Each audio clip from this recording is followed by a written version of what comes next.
try standing back here. I'm usually more comfortable out there as well, but I have too many things that I want in my hands, so I'm going to try to eliminate one by standing here.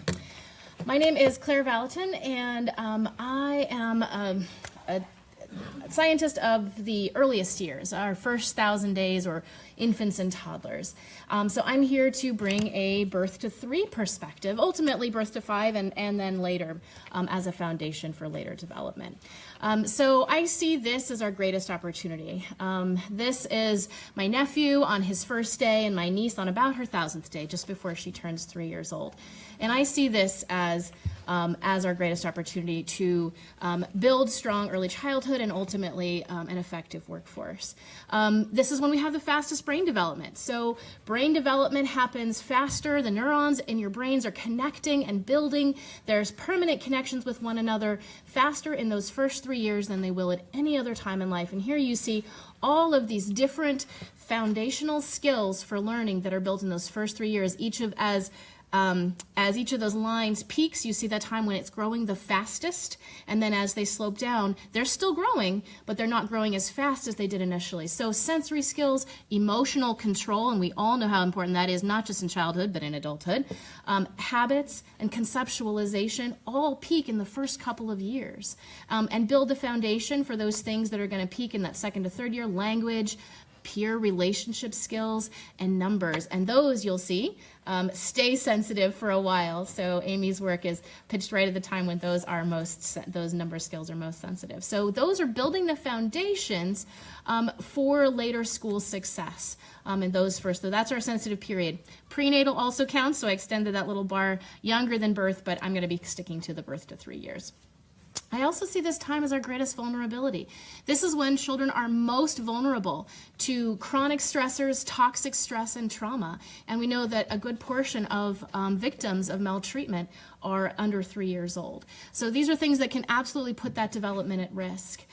We also know that disparate learning environments, which are huge in this age period, there's disparities in their language environments, home learning environments, family conflict, and the quality of early care and education. And that results in some big economic disparities in children's early skills and those foundational early skills. For example, this is one you're probably all familiar with, the difference between children at the lowest economic brackets and those in professional households is 100% in terms of their vocabulary. So children at 3 years old, remember, so we're talking about things that happen before they're even in preschool. By 3 years old, children at the lowest economic brackets have a vocabulary about 525 words, and the highest well over 1,000. So that's a huge difference before we even get to preschool. And those skills are foundational to communicating effectively, getting along with peers, and taking in all the other learning opportunities that you have once you get there. Another similar thing we see over, this is again the first 3 years, we see from 1 to 3 here actually, compared to their national peers at the average. For early Head Start eligible children, so based on income, you see a decline in their cognitive skills relative to their peers. So of course their cognitive skills are growing overall in their individual development, but in comparison to their peers, those cognitive skills are on a steady decline without some kind of help and support in those first 3 years. And that's based on those income disparities and all the things that come with that in the early childhood. So that's before we even get to 3. We've got huge disparities in what children are coming in with and the learning they can take advantage of. So first 3 years, greatest opportunity, our fastest learners, fastest brain development, foundational skills that they will never have the opportunity to learn as quickly as they do in these first 3 years, but also our greatest vulnerability, especially with the huge economic disparities we have in this country in children's early environments. We also know that investment is most effective in these first 3 years, and especially when it's in a comprehensive birth to 5 program. So the graph is showing you that the biggest return on investment actually happens prenatally. Again, I'm not going to talk too much there, but it would be prenatally if we started there.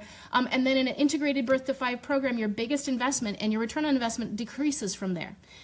So birth to 5 comprehensive programs actually result in better health outcomes for children into their adulthood, higher education, better achievement early on, and then higher education later, and then higher income, not just for those children themselves as they grow into adulthood and become productive citizens, but also, back when we did the intervention, that higher income for their parents too, because effective quality early child care and education keeps parents working. So overall, there's a lot of economic benefit that happens from those early investments.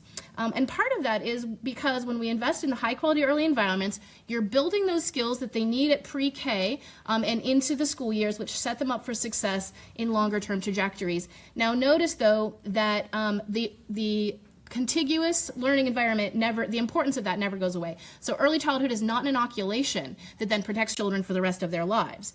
They need to be in high quality learning environments in a sustained way, but it has to start early.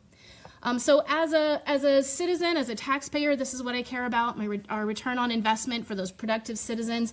As a human being, I also care that early childhood investment protects vulnerable children. So there is a surveillance and prevention effect that happens when children are, for example, in early Head Start, we found that they're identified more frequently than their matched socioeconomic peers as being neglected. So we're actually more likely to pick up the fact that they're being neglected.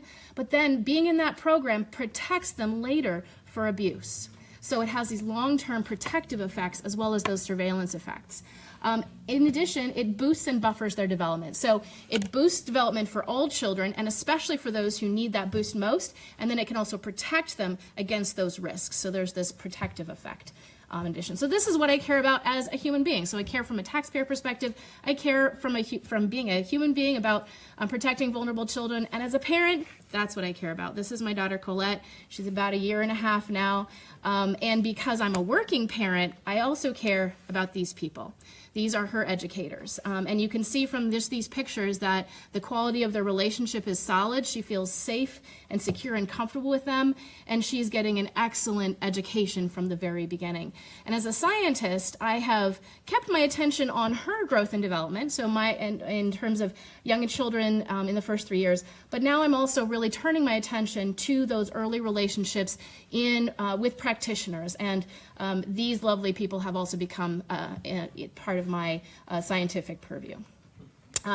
So in the United States, about half of our babies, birth to 3, are in out-of-home care of some kind for at least a substantial portion of their week, not necessarily full-time, in center-based care or home-based care. In Michigan, that's an estimated 167,379 babies, birth to 3, in early care and education settings. So this right here, this is our greatest opportunity to intervene. Those early educators who work with children work with 4 to 12 babies a year. And ideally, with the right training and support, they could reach families, parents in the home environment as well. We often don't set it up that way, but it's possible in really good integrated programs. Working with an individual family, which we should absolutely do because it provides that sustained long-term effect on children's development. But it reaches each family, you're reaching 2 to 3 children, right? When you're reaching an early child educator, you're reaching potentially 4 to 12 babies a year through that person. And ideally, like I said, their family too, if it's really integrated and supported. So, educators support children best when they are knowledgeable and skilled, patient, kind, relaxed, intentional, responsive, and joyful. Part of that means having that planning time that Bethany was talking about, being able to step out of the classroom and have those workforce supports that allow you to be intentional and thoughtful in supporting children's development. As Amy was pointing out, that was a very intentional and responsive educators that we saw. And working with infants and toddlers is joyful and rewarding, and it is cognitively complex. It is no less complex than my job, educating college students and graduate students. It is emotionally demanding in a way that my job is not. And it is physically exhausting. Children need to be picked up and cuddled, and sometimes you will see 4 babies sleeping on one educator, one on each limb. This is a physically demanding job, and it's stressful and it's undervalued in our society. So this infant-toddler workforce performs some of the most challenging and important and undervalued work in our society. So we have this undersupported workforce, which I think is our greatest vulnerability when it comes to early child education. They have low education. So the birth to 3 workforce has about 19% have a bachelor's degree, compared to about 45% of pre-K educators. And hopefully the pre-K educators 3 to 5 are working on getting more of them higher education as well. So the typical education is some college or high school or less for a birth to 3 educator. There's no professional standards. There's few professional development opportunities. Most professional development opportunities, which are more informal, are geared towards pre-K, and no system of career development, so nowhere to move. And Bethany brought up that movement too, that movement out, up and out. So these educators are often looking for just not because they don't love the work, but because they're not getting what they need to sustain their own families by doing the work.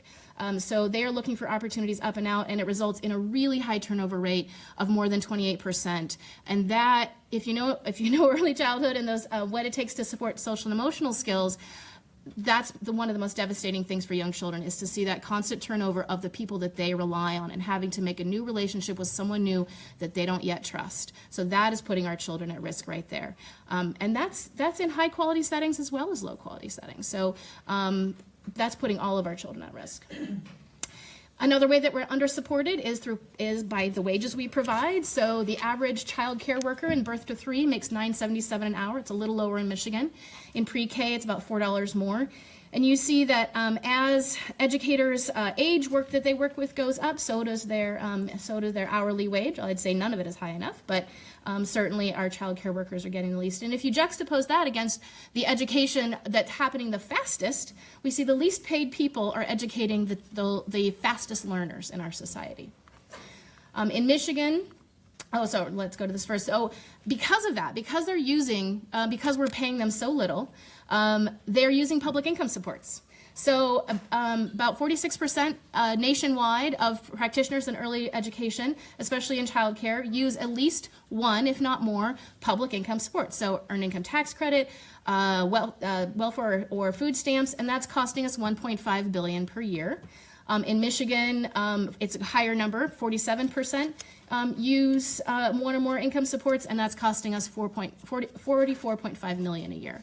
So we are paying the price. We are paying the price for low quality early care and education rather than paying the cost of high quality early care and education. We're going to pay either way. We want to pay up front for things that are going to do a good job, or do we want to pay on the back end because we've done a poor job? So our greatest opportunity for building these skills and getting children ready to take advantage of all the additional wonderful learning opportunities they're going to get in pre-K and K-12 is this workforce. And this is also our greatest vulnerability, the poor supports that we're providing to them. So we need a birth to 3. That's the birth, I think birth to 3 years, but we should also actually be thinking birth to 3rd grade, birth to age 8, integrated education system. So birth to 3 years, it should be the foundation of a birth to 3rd grade integrated system. So to build those foundational skills for all children, for that we need high quality learning environments, which requires a well-supported workforce.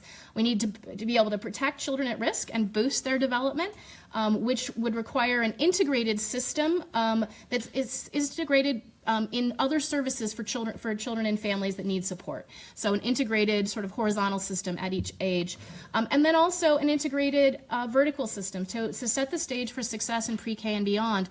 That high quality learning environments need to be there in pre-K, they need to be there in K-12, and those systems need to be integrated across. I would recommend the transforming the workforce birth to age 8 as a good resource for how we can start to do that. That was from the National Academies of Science and the National Research Council. So what we can do is a lot. We have a lot to do. Michigan has led in initiatives that support families and children in their family context. So we lead the world in infant mental health initiatives and that sort of research. We were a birth mandate state for children from birth to who are delayed or have disabilities, and getting them the services and their families the services and supports they need. And there is great trauma-informed care initiatives in Michigan that are cross-sector. So we've done this in the family context, but we're not yet leading the efforts in the birth to 3 workforce. There are some efforts going on. There's an infant toddler career pathways group that's meeting. There recently came out teach fellowships to get early child educators into higher ed to be gaining their degrees, but there's a lot more we can do. And sorry you can't see these slides, but I did provide this in handouts. This is from Berkeley Center for the Study of the Child Care Workforce. They have an early childhood workforce index from 2016, and I copied the 2-page Michigan summary in your handout. So those are policies that we could be working towards, and it tells you what our status is. And of course, families have to be part of the equation. Just as the things that happen in pre-K and K-12 education affect early childhood, so do family policies affect early childhood. So when we have better family support policies, it actually makes birth to 3 education less expensive and more accessible. So families have to be part of that as well. I've copied a number of resources for you there, and those links are on a 2-page handout. And of course, because facts matter, my references to are copied bigger in your handout, so you can look those up. Okay.